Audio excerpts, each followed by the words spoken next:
So last week we just started a new series. We are starting into a series that's really a survey of the books, the biblical books of Exodus through Deuteronomy. We're taking a look at the Old Testament law.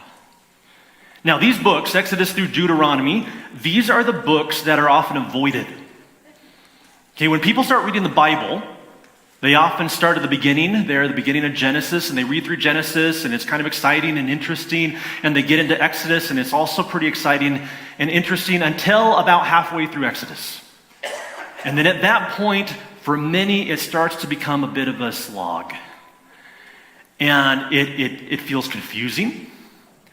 It can feel boring. It can feel irrelevant. And sometimes it seems offensive. And so, oftentimes we just set aside this part of the body, or the Bible, and we hide it in a corner, and we go to the parts that seem to be a little easier. But we must not do that, because the Bible, of course, is a connected whole, and we can't just take pieces out and set them aside. No, it all flows together, and we have to dig in to this part of Scripture. And so that's what we're going to do for the next many months.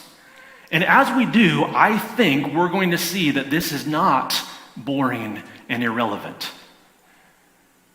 There's a lot of beauty, actually, in these books. And we're going to see that more and more. And this is important to go through these books because I think in our world today, in the Christian world and the non-Christian world, there are a lot of questions about these books. In the Christian world, people are asking, how does the Old Testament law relate to my life as a Christian? How does it relate to how we shape and structure the world and institutions in this world? And the non-Christian world is looking at these books, and they're criticizing the Bible through these books, taking some of those obscure, perhaps offensive passages and critiquing the Bible. I think we need to have answers for those, and we're going to try to articulate some answers because there are answers. And we, of course, also need to understand these books in the Bible because it lays such a foundation for the gospel. And it points to Jesus. And we're going to try to understand that as we go along. But right now, we're still in the part that seems exciting. We're still in early Exodus. This is still the part that they make movies about. And we just started last week. Again, Perry introduced us to Moses, and we're going to continue with the life of Moses. And remember, Moses had been called by God to return to the place of his upbringing, Egypt, and to lead the Hebrew people, the Israelites, out of slavery, out of oppression. Now, Moses had been reluctant to do that. He argued with God a little bit. He didn't think he was fit to lead these people out of Egypt, but God compelled him, made some accommodations. He allowed Moses to take his brother along, Aaron, who was a better speaker than Moses. God took the two of them back to Egypt, back to Pharaoh, to confront Pharaoh and ask for the release of the Israelites. And so that's where we're going to pick it up. And we're going to cover Exodus 5 through 11 today, 7 chapters. Now, obviously, we're not going to read every word of those 7 chapters. I'm going to take a few selected passages out of those chapters and then summarize a lot, and then we'll draw some key ideas out of that summary. But let's start in Exodus 5. It's going to be on page 48 if you're using a house Bible. And we'll read a couple verses here, and then do some paraphrasing. All right, Exodus 5, verse 1. Afterward, Moses and Aaron went and said to Pharaoh, "Thus says the Lord, the God of Israel, let my people go, that they may hold a feast to me in the wilderness." But Pharaoh said, "Who is the Lord, that I should obey his voice and let Israel go? I do not know the Lord, and moreover, I will not let Israel go." Okay, so this first question that Pharaoh asks is going to frame the whole 7 chapters here. Pharaoh begins saying, "Who is the Lord? I don't know him." And that's the question really we're asking. and the question that these chapters are going to answer. Who is the Lord? So Moses and Aaron make this request. Pharaoh answers like he does, mockingly, dismissively, and then he responds by increasing the load on the Hebrew slaves. He says, you must do more with less, and he oppresses them further. And of course, they respond to him and they say, we can't do this. We're unable to. You must give us more. And he dials it up a little bit more. He says, no, you're lazy, you're idle, here's what you must do. And so their oppression grows and it builds, and if we skip down to verse 20, we can see the Hebrew foremen coming out from their meeting with Pharaoh after he rejected them, and this is what they say to Moses. Verse 20, they met Moses and Aaron, who were waiting for them as they came out from Pharaoh, and they said to them, the Lord look on you and judge, because you have made us stink in the sight of Pharaoh and his servants, and have put a sword in their hand to kill us. And can you imagine this moment for Moses? Remember, he was reluctant. He didn't want to come back here. He didn't think he could do it. He thought he was inadequate to lead all of these people. But he comes back and he obeys and he confronts Pharaoh and he goes in to meet him and he challenges him and he makes the request, and things get worse. And they get worse. And then the people that he came to lead out of bondage turn on him and begin to criticize him. And have you ever been in this kind of place where you felt like you were taking a step of obedience, you were responding to God, and things just got worse? And people started to oppose. This is so often the case. We take that initial step of obedience and it gets really, really hard, and it seems very unfair. But so often, this is part of what God's doing and part of his intention, and he's going to walk Moses and walk us through that and show how he fills in and how he redeems. So, God comes to him. God responds to this complaint from Moses, and he responds with reassurance and promise. And much of chapter 6 is about that reassurance.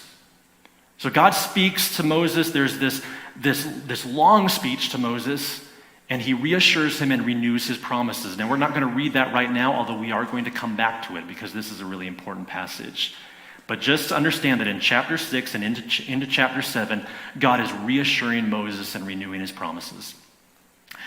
But let's go ahead to chapter 7, and we are going to go down to verse 10 in chapter 7. This is where Moses and Aaron go back to Pharaoh. Verse 10, so Moses and Aaron went to Pharaoh and did just as the Lord commanded.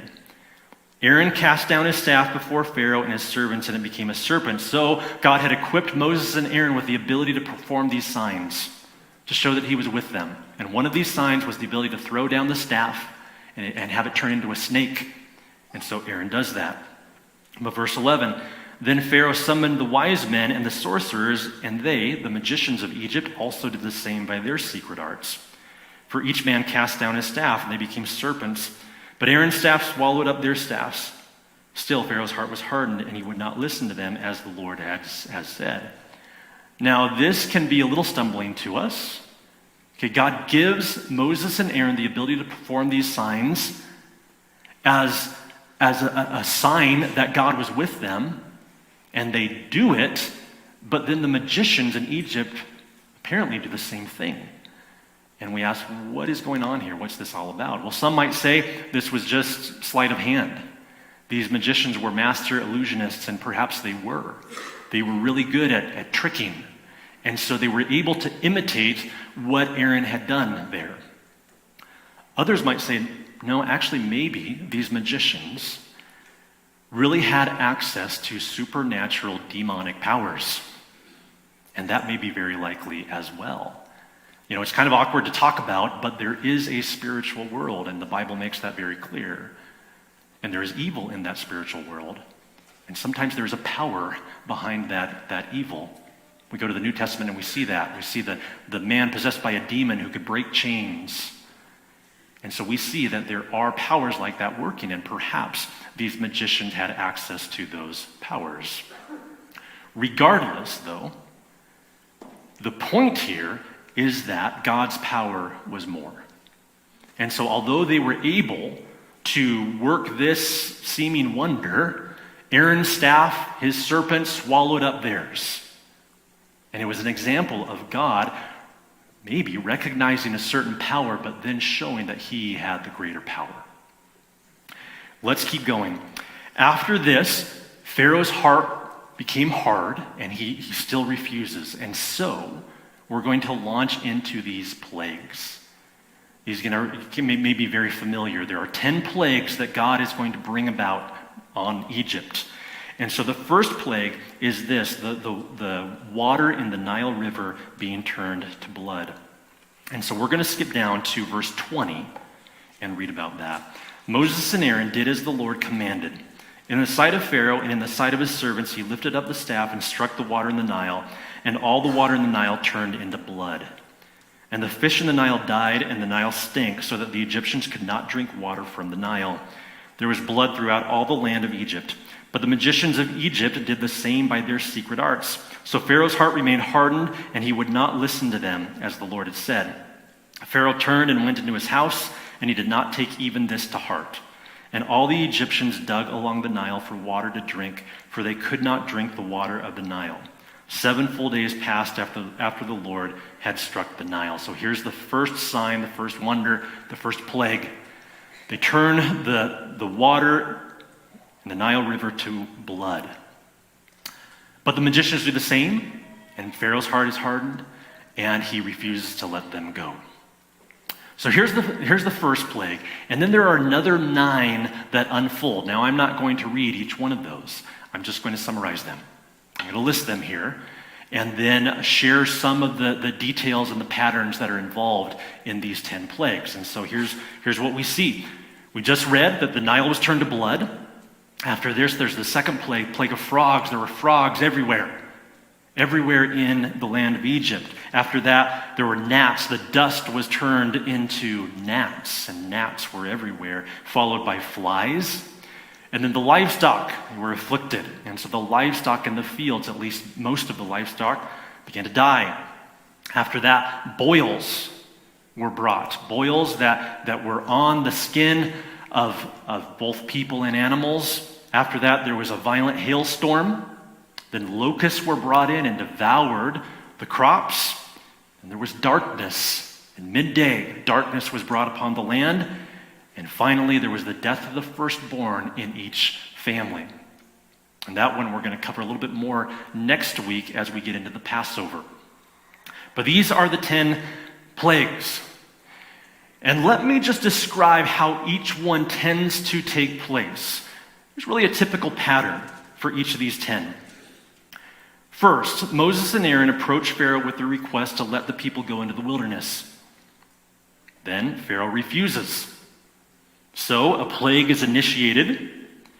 After feeling the weight of this plague, Pharaoh pleads for relief and promises to release the Israelites, although typically with conditions. He'll say, okay, you can go, but not too far. Or you can go, but only your men, not your women and your children. Okay, your women and children can go, but not your animals. And so he's trying to keep some control. He's trying to bargain. But he does promise relief, or to release the Israelites. So Moses prays to God, and relief is given. But after that, Pharaoh's heart is hardened, and then the next plague is initiated. This happens basically in the same way 10 times. So that's what's happening here. Now, let's try to pull out some details. Now, there are a lot of details. Actually, when you get into this is fascinating. There is so much in here that you might not see on the surface. I'm going to give you just a few observations, pull out a few of those details that I think will be helpful for where we're going to go. So, a few observations. Number 1, the plagues were intense and increased in intensity. We don't want to just gloss over this. These were serious.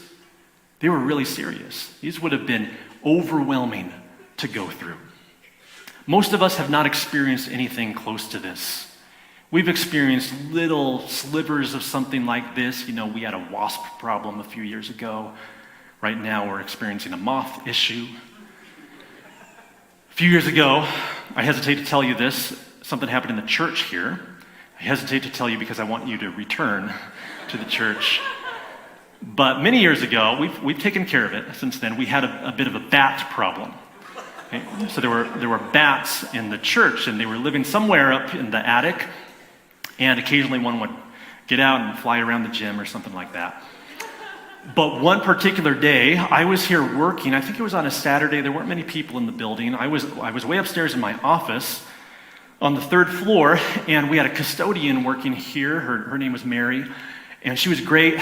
And I was working up in my office, and I hear Mary come tearing up the stairs. And she's yelling for me. And she comes up to my office and starts to drag me downstairs. I'm not sure really what was happening. But eventually I understood what had happened. And Mary was in the kitchen back here, and she was washing up some dishes in the deep sinks. And so there are two deep sinks side by side. She's on the right side, and she's scrubbing a spoon or something like that. And she looks over, and there's a bat sticking out of the drain on the left side. It's just sticking its face out of the drain. And so justifiably, she did tear out of the kitchen and came running up. I don't know why she got me, but she came up. And so we went down, and sure enough, the bat was still there. We ended up plopping a bucket on top of it and calling animal control, and they came and they got the bat. But Mary was experiencing that where she was just doing dishes and bats started crawling out of the pipes. But still, that was just a little bit of what they were experiencing here in Egypt. And it was overwhelming. They had frogs coming out of the pipes. They were everywhere. They were covering the land. And there were the gnats. And they started out as irritable, but they progressed and they became destructive. They went from irritation to destruction to death. I mean, think of the hailstorm here in Egypt. We've been in hailstorms before, all of us have. I remember one really bad when I was driving home from here, and the sky just opened and hail came crashing down, and I thought my windshield was going to break. And I pulled underneath a tree and just tried to wait it out, just hoping my car would stay intact. And probably a lot of you have experienced something like this, but this was 1,000 times worse. And the hail was coming down and destroying. And some ran for cover, and they took cover, and they waited out the storm, but when they came out, the bodies were strewn about. Bodies of animals and bodies of people. And throughout this time of the plagues, and it probably happened over many months actually, throughout this time there was just the stench of death constantly. It was absolutely overwhelming. These were intense, but they grew in intensity. Second observation, this is kind of interesting. The plagues can be grouped into 3 cycles. You may have noticed this before, but many commentators have noted how there seems to be 3 cycles of 3 plagues that have similar patterns in each cycle before preparing the way for that 10th and final plague. Let me just illustrate that really quickly. So in each of these cycles, there are 3 plagues, and the first one in each cycle, what happens is Moses meets Pharaoh in the morning somewhere. So we just read about Pharaoh was going out to the Nile River to do something, and Moses met him there. He met him as he was coming out. And then Moses warns him. This is in the morning. It said each first plague in the cycle, it's in the morning. He warns Pharaoh as Pharaoh comes out. The second plague of each cycle, Moses actually goes in. That's what it says. He goes in to see Pharaoh, and then he warns him again. The third plague of each cycle, there's no warning. It just happens. And this happens 3 times, and with each cycle, there's an increase in intensity. And I share this just to show some of the structure and some of the intentionality in these plagues. Third observation, the magicians were unable to keep up after the second plague. So we read about that they could turn the water to blood in some way. Well, they could make their staffs turn into snakes as well. They could even somehow bring about frogs, the second plague. But by the third plague, they could not anymore. The magicians tried by their secret arts to produce gnats, but they could not. So there were gnats on man and beast. Then the magician said to Pharaoh, "This is the finger of God." Okay, the magicians recognized something right here. This is the finger of God. But Pharaoh's heart was hardened, and he would not listen to them, as the Lord had said. And even later on in the 6th plague, it says the magicians could not stand before Moses. And so God is progressively showing his dominance. And these magicians had some sort of power, but by the 2nd plague, they couldn't keep up. Number 4, God made a clear distinction between the Israelites and the Egyptians after the 3rd plague. So after that first cycle, there's another distinction made. Before, it seemed that these plagues affected everybody, including the Israelites. And that first cycle was, again, probably more, it was more irritation than destruction. Still really irritating, very overwhelming. But everybody seemed to be experiencing those. But after plague 3, God makes this clear distinction, and he says, this will not happen any longer in the land of Goshen where my people are living. And so from then on, there's this distinction between the Israelites and the Egyptians. And then finally, Moses progressively grows in boldness and is the main speaker and director by the 6th plague. And so remember, he was very reluctant. He was fearful. God accommodated for him by having Aaron speak to the people. And Aaron also had the staff, and he would kind of initiate things with the plagues. Well, actually, around the 6th plague, Moses is the one that is taking over. And he is speaking directly to Pharaoh. He's the one with the staff. He's the one that is initiating each of these plagues. And he's speaking strongly to Pharaoh as well. At one point, he even turns his back on Pharaoh and just leaves. And we see this progression in Moses, that God is equipping him, and he went from a very fearful man, he's pretty bold by the end. Now, I share each of these observations. There would, again, be many more to share. But I want to try to begin to see some of the structure, some of the intention in these plagues. And we're going to see more of that as we go on this morning. But I think at first glance, we can see, we can think of them as sort of haphazard, kind of random. But there's a lot underneath here. And God is doing something here. Okay, he is building an intensity. He is being very careful as he ratchets up that intensity, and he's revealing something more and more, little by little, as the plagues go on. Okay, so now that we have an overview of these plagues, I would like to draw out and talk about 2 key ideas. These are ideas that stand out to us, I believe, as we read these chapters. The first one is a hard one to understand. The second one is a really meaningful one.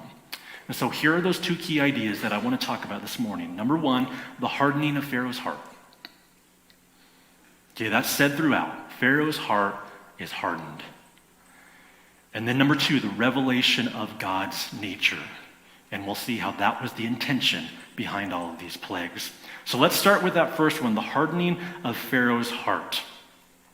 Now, early on in this narrative, at the beginning of chapter 7, this is what God says to Moses. But I will harden Pharaoh's heart. And though I multiply my signs and wonders in the land of Egypt, Pharaoh will not listen to you. So God makes this promise. I'm going to harden his heart. And he's not going to listen. He's going to refuse to hear you. And we read these things, and it is a bit of a stumbling block. And we ask ourselves, is that fair? Is that fair that God moved in this way and that he seems to harden a heart like this? Well, this is a challenge. This can be confusing. And this is a big topic that we could spend a lot of time on. I'm not going to do it justice today, but I do want to share a few thoughts and really 4 truths or observations that may help us with this. So, these observations, what can we know? What can we know here? What can we know about God? What can we know about the world?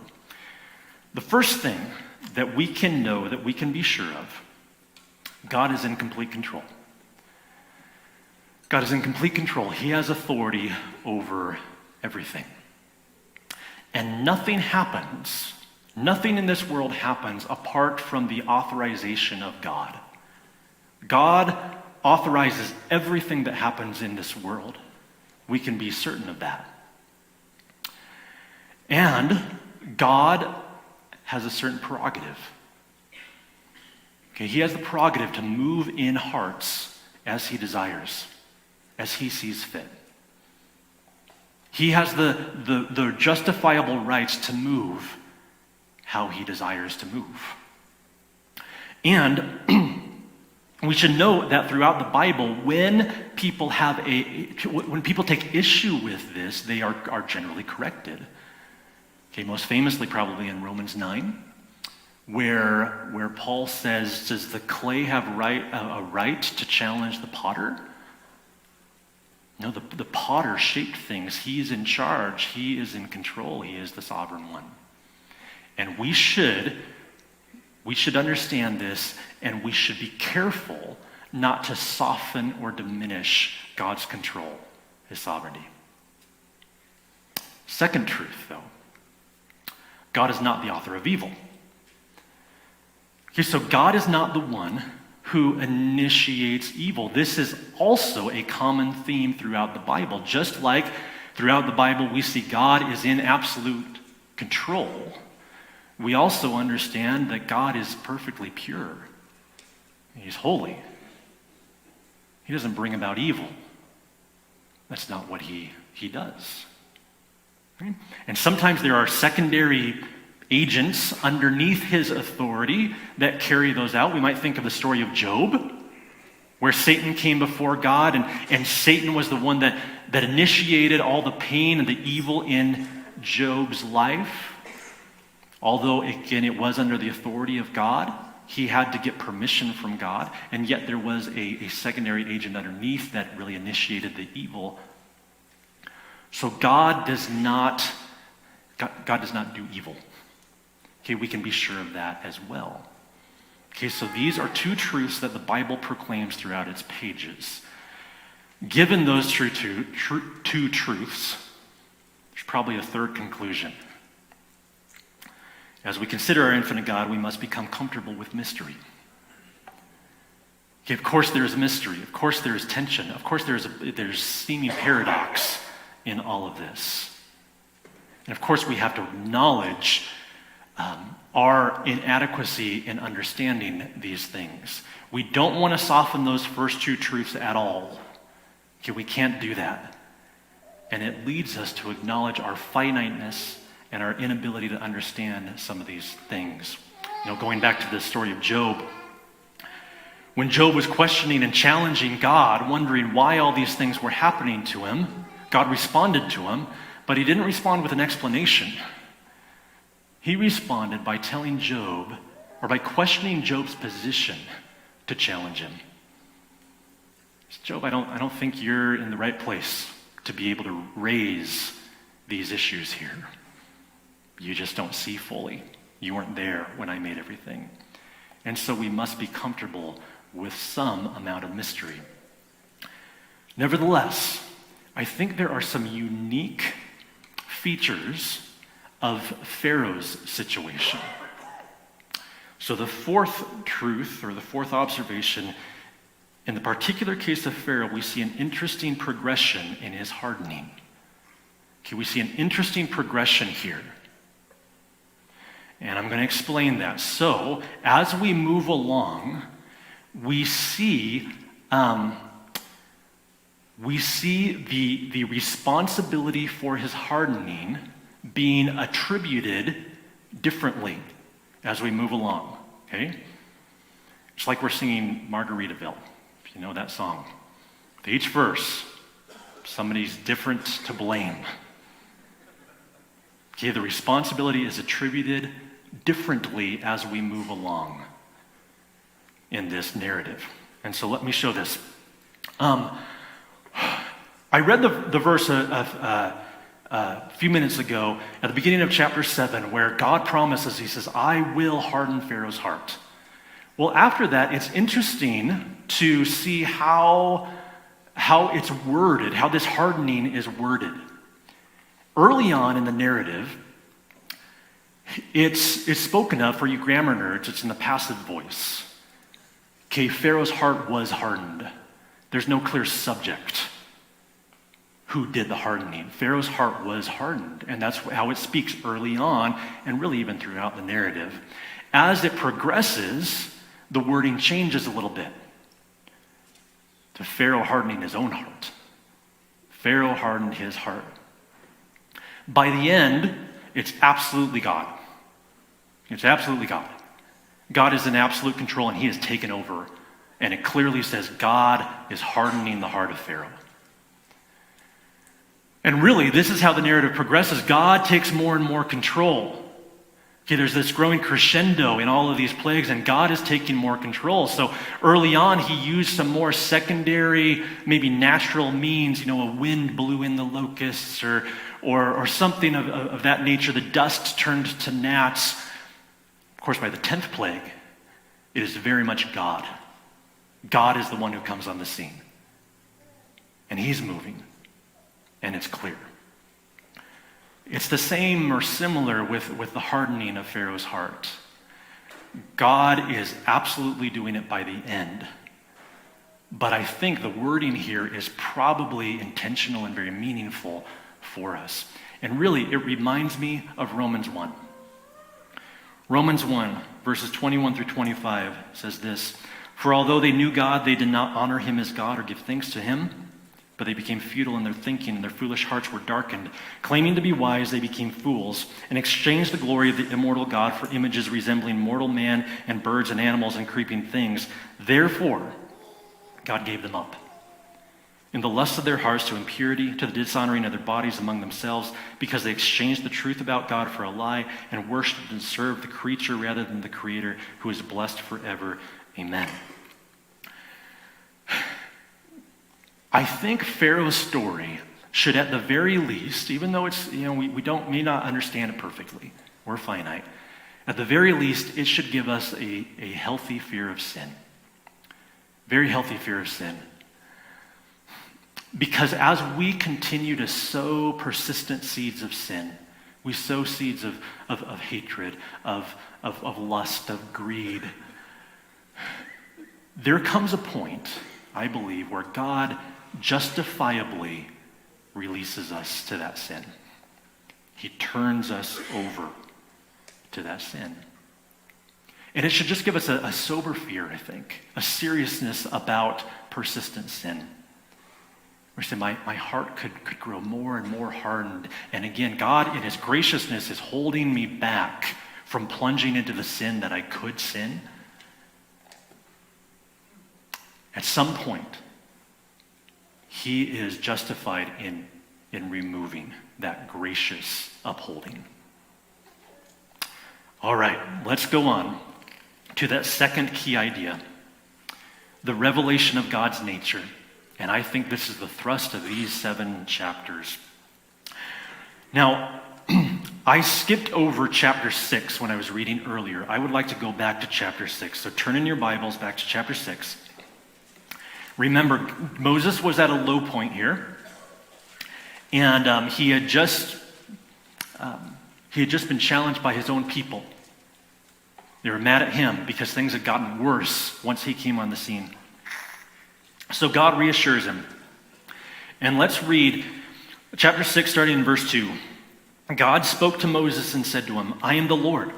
I appeared to Abraham, to Isaac, and to Jacob as God Almighty. But by my name, the Lord, I did not make myself known to them. I also established my covenant with them to give them the land of Canaan, the land in which they lived as sojourners. Moreover, I have heard the groaning of the people of Israel, whom the Egyptians hold as slaves, and I have remembered my covenant. Say therefore to the people of Israel, I am the Lord, and I will bring you out from under the burdens of the Egyptians, and I will deliver you from slavery to them, and I will redeem you with an outstretched arm and with great acts of judgment. I will take you to be my people, and I will be your God, and you shall know that I am the Lord your God, who has brought you out from under the burdens of the Egyptians. I will bring you into the land that I swore to give to Abraham, to Isaac, and to Jacob. I will give it to you for a possession. I am the Lord." I want to put this up on the screen and just highlight the recurring phrase. I am the Lord. I am the Lord. I am the Lord. I am the Lord. Okay, God is answering the question that Pharaoh posed at the very beginning. Who is the Lord? I don't know the Lord. Well, God came and he said, I am the Lord, and I'm going to show it. I'm going to show that I am the Lord. This is what my intention is, that they shall know that I am the Lord. So going back to verse 7, he says, I will take you to be my people, and I will be your God, and you shall know that I am the Lord your God, who has brought you out from under the burdens of the Egyptians. He wants to make it clear that he is the Lord to the Israelites, but not only to the Israelites, also to the Egyptians. Chapter 7, verse 5 says, the Egyptians shall know that I am the Lord when I stretch out my hand against Egypt and bring out the people of Israel from among them. He says the same thing several times throughout the narrative. The Israelites would know, the Egyptians would know, and we start to get a glimpse of God's global purpose, that he wants all peoples to know who he is. Not just know that he's there, not just know about him, but to know him. That's his goal. That they would know that I am the Lord. Now, what would they know? What specifically is he trying to have them understand? Well, there are a few things. First of all, he is showing his superiority. That he is one God, and he has the dominance over all other gods, all the other gods that the Egyptians were worshiping. And again, we see the intentionality in the narrative here, the intentionality in the plagues. I'm going to put this table up here.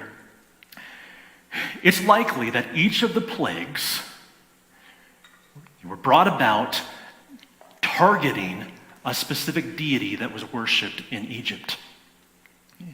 The Egyptians, of course, worshipped a lot of deities, and so with these 10 plagues, God shows his dominance over each one of those gods. So, for example, the first one, the turning of the Nile into blood. Well, there's Hapi, the god of the Nile. And Pharaoh may have been coming out to worship this god in the beginning. He came out to the Nile River. Maybe he was coming out to worship. Moses confronts him there and turns the Nile to blood and proclaims, Jehovah is greater than Hapi. Then there were the frogs, and Hecate was the goddess of fertility, and she had the head of a frog. Well, God brings the frogs on the land, covers the land with frogs, and then removes them just as quickly. And we can go on and on and on. We get down to the darkness. There was the god of the sun, Ra or Re, probably the supreme or the most worshipped god in Egypt. Well, God brings darkness upon the land in midday, showing his dominance over Ra. And then, of course, with the death of the firstborn, the final plague, shows his dominance over Pharaoh himself, who was also worshipped. God is showing that he is superior. He is one. He is the one with power. And all of these other gods are inadequate. They cannot keep up. The magicians couldn't keep up. None of these gods could keep up either. So that's what God is showing. But in addition to that, he's showing something else. Let's go back to verse 3 of chapter 6. I appeared to Abraham, to Isaac, and to Jacob as God Almighty. But by my name, the Lord, I did not make myself known to them. Well, that's pretty interesting. We can look at the words that are used here. God Almighty, that's El Shaddai. That reflects the mightiness of God and his ability to work miracles, probably. Okay, that's the name of God that is used to reflect much of that side of God. And he says, I appeared to Abraham, Isaac, and Jacob as El Shaddai, but not as Yahweh. Now, Yahweh is used throughout the book of Genesis, but he's saying he didn't yet reveal the fullness of what was meant by that title, but he's going to do it more so now. And Yahweh reflects the imminent, personal, covenant-fulfilling nature of God. Let's look again at chapter 6, verses 6 through 8, where the repeated refrain is, I am the Lord. But after he says, I am the Lord, what does he say? He says, I am the Lord, and I will. And I will. And I will. He is the promise-making, covenant-fulfilling God. I will. And so there are these promises kept or made in verse 6. I will bring you out. I will deliver you. I will redeem you. In verse 7, I will take you to be my people. I will be your God. In verse 8, I will bring you into the land. I will give it to you. And he is showing himself to be this personal God who's very near and who redeems, who rescues. He's not only the powerful God, although that was very much proclaimed, but he's the intentional God who rescues his people And not only is he the redeeming God for his people, he is even for the Egyptians. You know, the initial requests of Pharaoh were not as difficult as the final ones. Initially, Moses just went in and asked, can we go out into the desert for a little while so we can hold a festival to our God? He was throwing out a little bit of a softball. And so we see that God is walking things along. Again, he's ratcheting it up slowly by slowly. It is crescendoing, but he's giving opportunities at the beginning. And the initial plagues were not as destructive, as I mentioned earlier. They were certainly irritations, but they were not as destructive as the later ones. God gave repeated opportunities, and some of the Egyptians even responded to those opportunities. You could read verses 19 through 21 out of chapter 9. God is saying this to Pharaoh. It says, now therefore send, get your livestock and all that you have in the field into safe shelter, for every man and beast that is in the field and is not brought home will die when the hail falls on them. He's warning. He's inviting Pharaoh to take cover. Verse 20, then whoever feared the word of the Lord among the servants of Pharaoh hurried his slaves and his livestock into the houses. But whoever did not pay attention to the word of the Lord left his slaves and his livestock in the field. Some of them listened. Okay, God was extending a hand here, even to the Egyptians. He was warning them and saying, he was inviting them, really. Take cover. And in fact, when they finally left Egypt, as recorded in chapter 12, it says a mixed multitude also went up with them, and very much livestock, both flocks and herds. So many of the Egyptians left with the Israelites. They took that invitation from that redeeming Yahweh God. So, in answering Pharaoh's question, who is the Lord? I think we can say a couple things. One, he is all-powerful and holy and will judge and punish with strength and severity. But number two, God's discipline is always measured and intentional. And maybe that's the phrase that I would want to stick in all of our brains today. Measured and intentional. God's discipline is always measured and intentional, having the purpose of revealing his nature and bringing redemption. Okay, in this measured, intentional way. As I read through and reread through these plagues, what began to stand out to me was how well crafted they were. The detail, the intention, the invitation, how he walked all of the people through these. Very measured, very intentional. And that is our God. Okay, sometimes he brings about discipline and pain, but again, we can trust it as measured and intentional. And we can trust that as we look ahead, as we start getting into the law, and we think these laws are obscure and irrelevant. No, there is a measured intentionality in each of those laws, and we're going to see that. And I'm excited to. But also in our own lives. Each of us, we are experiencing some kind of pain or trial right now.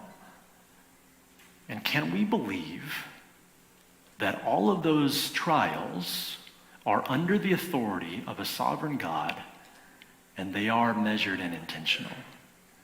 And he shapes and he crafts circumstances in order to reveal himself to you in his fullness as Yahweh, and to invite you into redemption.